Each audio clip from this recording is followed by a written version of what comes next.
Prepare to surrender to the beauty of a red rose.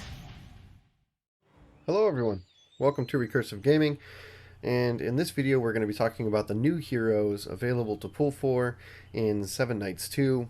We're going to talk about what makes them good, where they fit inside your team, how they can help you progress, and then I'm going to be doing at least 40 summons for Miss Velvet. So let's go ahead and get started.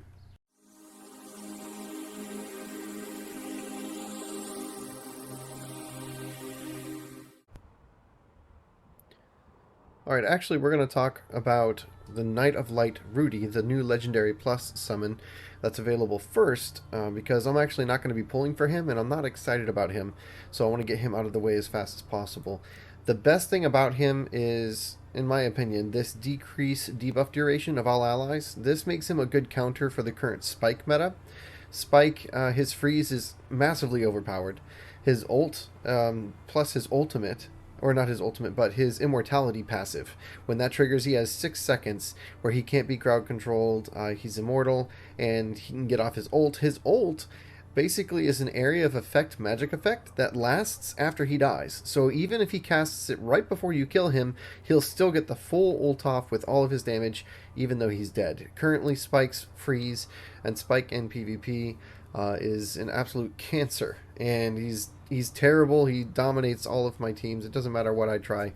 So this right here is one reason I would like to pull Knight of Light Rudy to counter Spike with his freeze duration. Okay, so that is one reason to be excited about Knight of Light Rudy. However, this ability is just a charge with a taunt. Evan already has this. Okay, so I'm not excited about this because I'm already putting a lot of resources into Evan. I like Evan, so this does not excite me because Evan has that. The Holy Meteor sounds awesome. I bet the animation for this is just amazing. Okay, teleports to the target and deals a decent amount of damage in an AoE. There's no utility to this skill at all. It's pure damage. But he teleports to the target, and the name of the skill is Holy Meteor. I mean, come on. That sounds like it's going to look awesome. So this guy sounds fun to play with, and I'm looking forward to seeing him on enemy teams and see what he can do. He just looks and probably sounds really cool. So this, here we come to why I compare him to Evan, okay? This is a decreased damage received, single target for him only, and reflects that decreased damage back to the enemy for 25 seconds on a 32-second cooldown. So he can basically have this up almost all the time, okay? And he can definitely have it up all the time if you've got a way to decrease his cooldowns. There's plenty of ways in the game to decrease his cooldowns. You can decrease cooldown on hit with certain necklaces you can equip, stuff like that.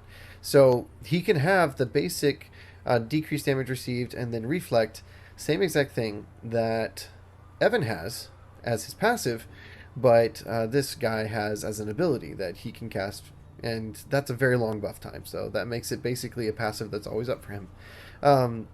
He casts a shield. Okay, so Evan has a shield plus a heal.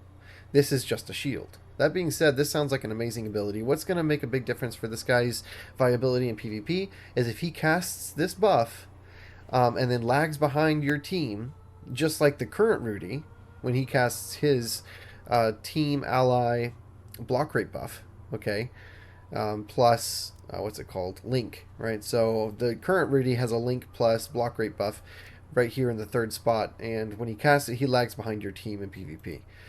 Which is why I have my Rudy in the back spot, actually, to aggro the enemy Shane, or actually to aggro anybody who attacks the back line. So he helps quite a bit in that. But this guy, what's going to make this guy either usable or not usable in PvP, a large portion of that is going to depend on whether he casts this and lags behind your team like the current Rudy. If he waits and casts this ability last, like if he goes 1, 2, 3 and casts this ability last, he's going to be much better in PvP, because what's going to end up happening is if he casts this first, he's going to unstoppably charge into the enemy line and then immediately taunt everything. Okay, so this is going to make him excellent in PvP. He's going to counter Spike. If he uses this ability first, he's going to charge into the enemy team, taunt everything. So he has the potential to be a really, really, really strong frontline tank. Okay, even better possibly than Evan, depending on how this works. Because of this unstoppable portion, it means he may have a chance to aggro the enemy team more effectively than Evan currently does in that spot. So depending on how this works and what he casts first, then he can possibly be a really strong main tank for your PvP team. In a PvE, um, this is okay. Okay, it's not fantastic. It's okay. This is mainly, like I said, to counter the current spike meta. Um, this here is a link with a damage decrease for your entire team, so that's awesome. Also, he has suppressor insight, so you can build this Rudy instead of the other one to have your suppressor for the raid boss. So overall, he's good, but I'm not sure he deserves the Legendary Plus spot. If he ends up countering the current spike meta as much as I think he has the potential to, then he might deserve the Legendary Plus spot. And that might be why they put him there. They might put him there so that they can make money because that's how they built him. They built him specifically to counter the current spike arena PvP meta. And if that's how they built him, that's their plan, then that's why he's in the Legendary Plus spot. They're trying to milk him for as much money as they can, right? And so anyone who's currently top in PvP needs to summon this guy to stay relevant because he's going to really shake up the current spike meta. So that's his current role. It's more for PvP and countering spike than anything else. So, hold on one second. I'm getting a phone call. Okay. Let's go talk about... Hold on. The new Miss Velvet. I am really excited about the new Miss Velvet. I have Yonhi already. I can talk about her briefly. But we'll do that after I talk about Miss Velvet. Okay, so Miss Velvet, her passive increases her own crit damage. That's actually really, really, really, really powerful. If you get her crit rate high enough, you can think of this as an amazing buff to her damage. Okay, she teleports to the target, which is really strong. Currently, Rachel is my best single target damage dealer, and one of her big problems is getting to the enemy. So when you're playing in PvP, she runs around, and then she has to line up and cast her skill animation, and it can just be a bit delayed because she has to be in their face, and then she has to wind up and cast the skill animation. She doesn't teleport, she doesn't charge, none of that. So she spends a lot of time running around if you're dodging enemy abilities. Sometimes the same thing in PvP. So characters like Delins, who can teleport and who have a longer reach with their weapon and so forth, this just has an advantage over Rachel in that regard. So teleports sound like they're going to be very strong for applied damage, to where needing to dodge enemy skills and getting right back into the fight and doing damage as fast as possible in between those rare windows when you have a chance to do damage. It sounds like she's going to be useful for that in PvE. She attacks ranged targets first, just like Shane. I think Shane actually attacks support characters first, but she might also... I'd have to take a look at the current Shane. But basically, she's going to do the same thing as Shane and Delins, right? They're going to attack the backline. So she's going to be really strong for hitting that backline just like Delins does. I do not currently have a strong character that does that. The rare version of Shane, not the legendary plus, but the rare version that everyone gets is the only Shane I have, and she's not being super useful for me in PvP. I'm not having very much luck using her in my team. So if I pull Sanguine Rose Miss Velvet, I think she might take that spot. I'm going to definitely try her out if I can manage to pull her. I'm excited to see what she's capable of. I think she's going to absolutely burst and do insane damage to the backline, just like Delins and Shane. So that's her current role. And then this silence for 5 seconds at base rank. That's really strong, guys. Okay, so bosses in the game and PvE, a lot of them are immune to a lot of crowd control. Okay, you can burn them, you can bleed them and stuff like that, but you can't knock them back, you can't stun them. So silence, I'm not positive, but I'm not sure if the bosses in the game are immune to silence. And if they're not immune to silence, then this would be great. This could be very helpful for certain bosses in the game. If they are immune to silent, then this is only going to be useful in PvP. That being said, she's going to jump on the back line and immediately silence them and deal lots of damage. And then do a combo skill where she deals additional damage to the silenced target. Silence is very strong. Okay, so Shane, when she jumps on the enemy target, has a very long stun duration. But this silence... there's different, how should I put it? Claire, for instance. Claire has her passive, and if silence stops her from using her passive, then this means she's going to go on Claire, right? Miss Velvet will jump on Claire, do lots of damage, silence her, and then not get knocked back by her passive ability where she counters and then snares somebody. Okay, so it looks like Miss Velvet may be designed to be the counter to Claire. And if I could just say this, my impression of this game and how they release heroes is they release a subset of heroes that like dominate in PvP for certain things and they counter certain heroes, and then the very next release counters the heroes they just released.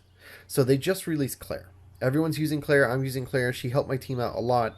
Miss Velvet counters Claire. Okay, so the next time thing we're going to see is somebody who counters Miss Velvet. And so it's just going to keep going like that, counters upon counters. And if you don't summon the new hero, then the hero you were so excited to use is going to be countered by the new one. So I think she's going to counter Claire. That's going to be what she's good at. She does stealth, becomes non-targetable, decreases AoE skill damage that she takes, and increases all resistances. So this is the same exact passive that the Legendary Plus version of Shane gets. So the Legendary Plus version of Shane, Nestra's Disciple Shane, is very good, obviously, and everyone wants her. You could have summoned her in the previous banner, and I tried really hard and did not get her.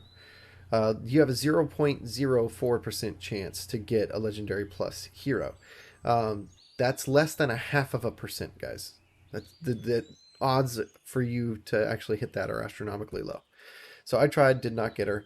That being said, she's going to have this same skill that Nestra's Disciple Shane has. So very good. Very good. A 30-second cooldown. And it doesn't have a duration. 8 seconds. Here we go. Okay, so for only 8 seconds. 8 seconds is a decently long time. She can accomplish a lot in 8 seconds. 8 seconds is definitely long enough to burst somebody down. Alright, her ultimate, just insane. Single target damage modifier. Insanely high damage modifier. That's really, really big. So, massive damage countering Claire. That's currently what Miss Velvet is going to be used for. Also, she's going to be really good in PvE for your main DPS slot if the only person you have is Rachel, like me. So I'll use Rachel and I'll use Miss Velvet if I pull Miss Velvet for my core PvE progression team, because she's going to be really helpful in bursting down those bosses. And a lot of the time it's a DPS race. So let's talk about Yonhee. I already have Yonhee. I have a lot of experience using her. I actually have not been using her as much. My description of Yonhee is really useful in PvE. Okay, so she is good in PvP, but I think her main core area that she's really good in is PvE progression as an AoE damage dealer. Her passive here changes her auto attack to where when she auto attacks, she does AoE damage. Okay, and also she increases the target's received damage by, at my current level 8, 14%. Okay, so 15% increased damage by the target is actually an amazing buff. That increases your PvE damage by an insane amount. So she's really good in PvE. Dimensional Rift decreases the target's defense by 24%. AoE damage, 40%, 40-second cooldown. 42-second cooldown. So she has long cooldowns, but they're all AoE. Everything she does is area of effect. Okay, so she damages all enemies in a straight line. 40% chance of stunning the target. And then deals damage in a straight line again and knocks back the target. And then deals AoE damage, 518% of attack every second for 5 seconds. That's 518 times 5. Over 2,500% damage, guys. That's almost 300% damage. Somewhere between 2,500 and 300%. Like maybe 2,650, something like that. Anyways, yeah, over 2,500% damage. This is a really, really hard-hitting skill in an AoE. Has a 40% chance of stunning the target. This, because you're using her in PvE a lot, and if you're fighting against bosses, they are immune to the stun, but it still does a lot of damage. I'm not sure if it can crit, though. I had her on crit chance gear, and I had her in my formation in the crit chance spot, and whenever she used this ult, I'm not sure if I ever saw it crit, guys. So because this might be coded as a damage over time effect, like a bleed or a burn, then it may not be able to crit. That being said, it's still a big, hard, heavy hit. So lots of damage, but I'm not sure if it can crit. That being said, she does really fantastic AoE damage in PvE. That's where I use her mostly. She's excellent in farm teams, so really good unit to pull for if you want to progress easier in PvE and you're having a hard time progressing through the story content and the difficulties. She's going to be one of the best AoE PvE clearers or damage dealers that you can possibly pull in the game. That's going to be where she's strong, and so she will definitely help your team if you're struggling for that spot. Alright, let's go ahead and do some summons. Alright, so I said we're going to be pulling for Miss Velvet. Let's go ahead and do that. Let's see how many singles I have. One more. Okay. Here we go. I've got 40 summons to go through. Fingers crossed, guys. Come on. Come on, I need a break. Aww. Well, nothing.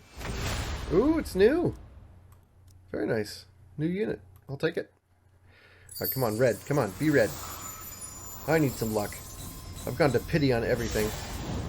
It would sure be nice to be given a legendary hero that I didn't have to go to pity for. Okay, come on. 2 more chives. Please, please. Nah. Well, I mean, at least I haven't gotten blues, right? At least I've gotten some... Just one. Oh my goodness. Last try, guys. Here we go. Nope. I can tell already. Did I get a new? Yes, I got a new unit. Excellent. I think I only have one rare hero left to get in the game. Just one. Let's do our pet summons. Ooh, that's a lot of pet summons.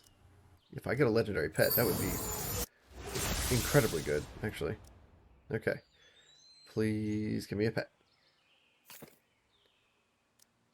Oh man, the chance of getting a pet, a legendary pet. This right here, this left one, is how you can tell if you got anything good. And it stayed blue for me, so that means I got nothing. So. Yeah, when she summons the pets, the portal on the left will change colors, but the portal on the right stays the same. So that portal on the left is how you can tell what's good. Alright, well that's it, guys.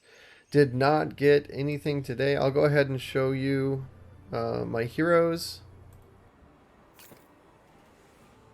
And I managed to pull 2 new rares that I'm very excited about. We got Cade and Casper. Let's take a look. Just really curious to see how good they are. Alright, so these are the ones I have not pulled. These are all the heroes I do not own. Oh, I wanted her so bad. Alright, so I want Elena's Sword Lyn so bad, guys. I've been having to use this default one that they give you. Where is she? I've got her leveled up to 42, I think. 43. So I've been having to use her to progress in that raid boss dungeon, the first one, with her suppressor ability. Okay, so I've been forced to use her for that and level her up. But I'm telling you, she's not good. This girl sucks. I want this version of her so bad. It has the same suppressor ability, and she's got this right here. Increases the target's received damage by a certain percentage based on her own crit chance whenever she crits. As this levels up, this goes up. I want her so bad. She would have helped my PvE team tremendously, and I've managed to get every rare in the game except for her. So, his passive becomes immune to damage for almost 6 seconds. So a spike passive. Nice. Immortality. Very good. Decreases target's dealt damage. That's really strong. Taunts the enemy. That's also good. Recovers his own HP. And then more HP over time. That's really strong. Let's see. Decreases target's defense in an AoE. And does a little bit of damage. That's not bad. Not great, but it's not bad. Ooh, here we go.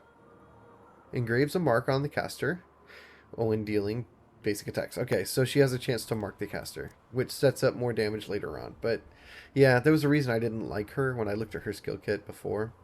So she does damage, no utility at all, just damage. Low cooldown though, 24 seconds.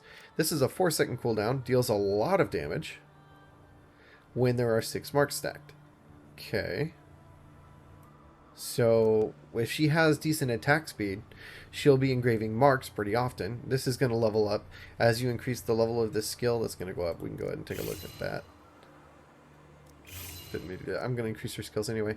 46%, 49%. Okay, so this is going to keep going up. So if you've got her max leveled, then she's going to be increasing marks constantly, especially if you've gotten her an attack speed slot. And then she'll be doing this very often on a 4-second cooldown. Look at that damage monitor for how much it goes up. 34%. Wow. Okay, so this is going to hit really hard. And she increases her own attack speed here. 25% on the next skill up. Wow. Okay, so I take it back. She's actually fairly strong. In PvE single target bosses, she has a chance to stack these up and attack real fast, and she'd do a lot of damage. Getting these off like every couple seconds. That would add up real fast. Okay, so she has damage potential for sure. But speaking of single target damage potential, I wish we had this girl.